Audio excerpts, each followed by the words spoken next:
ಇನ್ನು ರಾಜ್ಯ ರಾಜಕಾರಣಕ್ಕೆ ಎಚ್.ಡಿ. ಕುಮಾರಸ್ವಾಮಿ ಅವರು ವಾಪಸ್ ಬರ್ತಾರೆ ಅನ್ನೋದು ಗೊತ್ತಾಗ್ತಾ ಇದ್ದ ಹಾಗೆ ಮದಗಜಗಳ ನಡುವೆ ಮತ್ತೆ ಕಾಳಗ ಜೋರಾಗಿದೆ.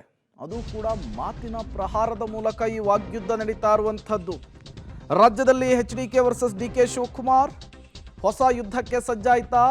ಹಳೆಯ ಜೋಡೆತ್ತುಗಳು ಅನ್ನುವಂತಹ ಪ್ರಶ್ನೆ. 2028ರ ಚುನಾವಣೆಗೆ ಕಹಳೆಯನ್ನು ಊದಿದ್ದಾರೆ ಎಚ್.ಡಿ. ಕುಮಾರಸ್ವಾಮಿ ಅವರು ಹಾಸನದ ಸಮಾವೇಶದ ಮೂಲಕ.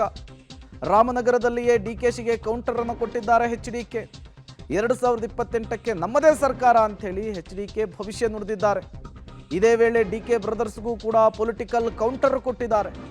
ರಾಜಕೀಯ ಚದುರಂಗದಾಟದಲ್ಲಿ ಎಚ್.ಡಿ.ಕೆ ಡಿಕೆಶಿ ನಡುವೆ ಸಮರ. ರಾಮನಗರದಿಂದ ಸ್ಪರ್ಧೆ ಅಂಥೇಳಿ ಕುಮಾರಸ್ವಾಮಿ ಹಿಂಟು ಕೊಟ್ಟಿದ್ದಾರೆ. ರಾಜ್ಯದಲ್ಲಿ ಮತ್ತೊಮ್ಮೆ ಮದಗಜಗಳ ಕಾಳಗಕ್ಕೆ ವೇದಿಕೆ ರೆಡಿಯಾದಂತೆ ಕಾಣಿಸ್ತಾ ಇದೆ. ಎಚ್.ಡಿ. ಕುಮಾರಸ್ವಾಮಿಯವರು 24ರ ಚುನಾವಣೆಯಲ್ಲಿ ಮಂಡ್ಯದಿಂದ ಸ್ಪರ್ಧೆ ಮಾಡಿ ಕೇಂದ್ರಕ್ಕೆ ಹೋದರು, ಸಚಿವರಾದರು, NDA ಜೊತೆಗೆ ಮೈತ್ರಿಯನ್ನು ಮಾಡಿಕೊಂಡ್ರು. ಈಗ 2.5 ವರ್ಷ ಬಾಕಿ ಇದೆ. ಮತ್ತೆ ರಾಜ್ಯ ರಾಜಕಾರಣಕ್ಕೆ ವಾಪಸ್ ಆಗುವಂತಹ ಸುಳಿವನ್ನು ಕೊಡ್ತಾ ಇದ್ದಾರೆ. ಡಿ.ಕೆ ವರ್ಸಸ್ ಎಚ್.ಡಿ.ಕೆ ಅನ್ನುವಂತಹ ಯುದ್ಧ ರಾಜ್ಯ ರಾಜಕಾರಣದಲ್ಲಿ ಜೋರಾಗುವಂತಹ ಸಾಧ್ಯತೆ ಇದೆ. ಅದಕ್ಕೆ ಅವರುಗಳ ಹೇಳಿಕೆ, ಅವರುಗಳು ಕೊಡ್ತಾ ಇರುವಂತಹ ಕೌಂಟರ್ ಒಂದು ರೀತಿ ಮುನ್ಸೂಚನೆಯನ್ನು ಕೊಡ್ತಾ ಇರುವಂಥದ್ದು. ಹೌದು, ಒಂದು ಕಾಲದಲ್ಲಿ ಇವರೇ ಇಬ್ಬರು ಜೋಡೆತ್ತುಗಳಾಗಿದ್ದವರು. ಕಾಂಗ್ರೆಸ್ JDS ಮೈತ್ರಿ ಸರ್ಕಾರದಲ್ಲಿ ಕುಮಾರಸ್ವಾಮಿಯವರ ಬೆನ್ನಿಗೆ ನಿಂತಿದ್ರು. ಈಗ ಇಬ್ಬರು ಕೂಡ ಮತ್ತೊಮ್ಮೆ ಅಖಾಡಕ್ಕಿಳಿತಾ ಇದ್ದಾರೆ ಬದ್ಧ ವೈರಿಗಳಾಗಿ. ಡೀಟೇಲ್ಸ್ ಅನ್ನು ಕೊಡೋದಕ್ಕೆ ನಮ್ಮ ಪ್ರತಿನಿಧಿ ಶ್ರೀನಿವಾಸ್ ದೂರವಾಣಿ ಸಂಪರ್ಕದಲ್ಲಿ ಜಾಯಿನ್ ಆಗಿದ್ದಾರೆ. ಶ್ರೀನಿವಾಸ್, 2028ರ ಸಾರ್ವತ್ರಿಕ ವಿಧಾನಸಭಾ ಚುನಾವಣೆಗೆ 2.5 ವರ್ಷ ಬಾಕಿ ಇದೆ.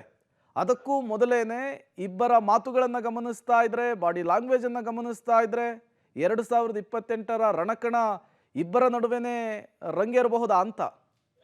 ಸಹಜವಾಗಿ ಈ ರೀತಿಯಾದಂತಹ ಪ್ರಶ್ನೆಗಳು ಉದ್ಭವ ಆಗುತ್ತೆ. ಯಾಕೆಂತಂದ್ರೆ ಕುಮಾರಸ್ವಾಮಿ ಅವರು ಇತ್ತೀಚೆಗೆ ರಾಜ್ಯ ಸರ್ಕಾರದ ವಿರುದ್ಧ ವಾಗ್ದಾಳಿಗಳನ್ನ ಮಾಡ್ತಿರುವಂತದ್ದು ಒಂದು. ಎರಡನೇದು, ರಾಜ್ಯ ರಾಜಕಾರಣಕ್ಕೆ ಬರುವಂತ ಸುಳಿವನ್ನು ಕೂಡ ಕುಮಾರಸ್ವಾಮಿ ಅವರು ಕೊಟ್ಟಿದ್ದಾರೆ. ಈ ಹಿನ್ನೆಲೆಯಲ್ಲಿ ಕುಮಾರಸ್ವಾಮಿ ಅವರು ನೇರವಾಗಿ ಡಿ.ಕೆ ಶಿವಕುಮಾರ್ ವಿರುದ್ಧ ವಾಗ್ದಾಳಿಗಳನ್ನ ಮಾಡ್ತಿರುವಂತದ್ದು. ನಿನ್ನೆ ಕೂಡ ರಾಮನಗರದಲ್ಲಿ ರೈತರ ಹೋರಾಟದ ವಿಚಾರವಾಗಿ ಸರ್ಕಾರಕ್ಕೆ ಎಚ್ಚರಿಕೆ ಕೊಡುವ ಜೊತೆಗೆ 2 ವರ್ಷ ಅಷ್ಟೇ ನಿಮ್ಮ ಸರ್ಕಾರದ ಆಯಸ್ಸು ಅನ್ನುವ ಮೂಲಕ ಡಿ.ಕೆ ಶಿವಕುಮಾರ್ ವಿರುದ್ಧ ವಾಗ್ದಾಳಿಗಳನ್ನ ಮಾಡಿದ್ದಾರೆ. ಇದೆಲ್ಲವನ್ನ ನೋಡ್ತಿದ್ರೆ ಡಿ.ಕೆ ಶಿವಕುಮಾರ್ ವರ್ಸಸ್ ಕುಮಾರಸ್ವಾಮಿ 2028ರ ಚುನಾವಣೆಗೆ ಸ್ಪಷ್ಟವಾಗಿ ಗೊತ್ತಾಗ್ತಿದೆ. ಸೊ ಈ ಹಿನ್ನೆಲೆಯಲ್ಲಿ ಮುಂದೆ 2028ಕ್ಕೆ ಮೈತ್ರಿಯಾಗಿ JDS ಮತ್ತೆ ಬಿಜೆಪಿ ಹೋಗ್ತಿರೋದ್ರಿಂದ ಏನೇ ಹೇಳಿದ್ರು ಕೂಡ ಕುಮಾರಸ್ವಾಮಿ ಅವರು ನೇರವಾಗಿ ಟಾರ್ಗೆಟ್ ಅನ್ನ ಮಾಡಿ ಡಿ.ಕೆ ಶಿವಕುಮಾರ್ ವಿರುದ್ಧ ಮಾತನಾಡ್ತಿದ್ದಾರೆ. ಇದೆಲ್ಲವನ್ನ ಗಮನಿಸಿದ್ರೆ 2028ರ ಚುನಾವಣೆಗೆ ಕುಮಾರಸ್ವಾಮಿ ವರ್ಸಸ್ ಡಿ.ಕೆ ಶಿವಕುಮಾರ್ ಅನ್ನುವಂತಹ ಮಾತುಗಳಿಗೆ ರಾಜಕೀಯ ವಲಯದಲ್ಲಿ ಕೇಳಿ ಬರ್ತಿರುವಂತದ್ದು. Prem. Okay, thank you Srinivas ತಮ್ಮೆಲ್ಲ ಮಾಹಿತಿಗಾಗಿ. ರಾಜ್ಯ ರಾಜಕಾರಣಕ್ಕೆ ಎಚ್.ಡಿ. ಕುಮಾರಸ್ವಾಮಿ ಅವರ ಅನಿವಾರ್ಯತೆ ಮತ್ತು ಅವಶ್ಯಕತೆ ಇದ್ದೇ ಇದೆ. ಕಾರಣ JDS ಅನ್ನ ಮೇಲಕ್ಕೆತ್ತಬೇಕು ಅಂತ, ಹಳೆ ಮೈಸೂರು ಭಾಗದಲ್ಲಿ ತಮ್ಮ ಪ್ರಾಬಲ್ಯವನ್ನು ಉಳಿಸ್ಕೊಬೇಕು ಅಂದರೆ, ಒಕ್ಕಲಿಗ ಓಟುಗಳನ್ನು ಮತ್ತಷ್ಟು ಗಟ್ಟಿಗೊಳಿಸ್ಕೊಳ್ಬೇಕು ಅಂದರೆ ಎಚ್.ಡಿ. ಕುಮಾರಸ್ವಾಮಿ ಅವರ ಅನಿವಾರ್ಯತೆ ಅವಶ್ಯಕತೆ JDSಗೆ ತುಂಬ ಇದೆ. ಹಾಗಾಗಿ ಅವರು ಮತ್ತೆ ರಾಜ್ಯ ರಾಜಕಾರಣದತ್ತ ಮುಖ ಮಾಡಿದಂತೆ ಕಾಣಿಸ್ತಾ ಇದೆ.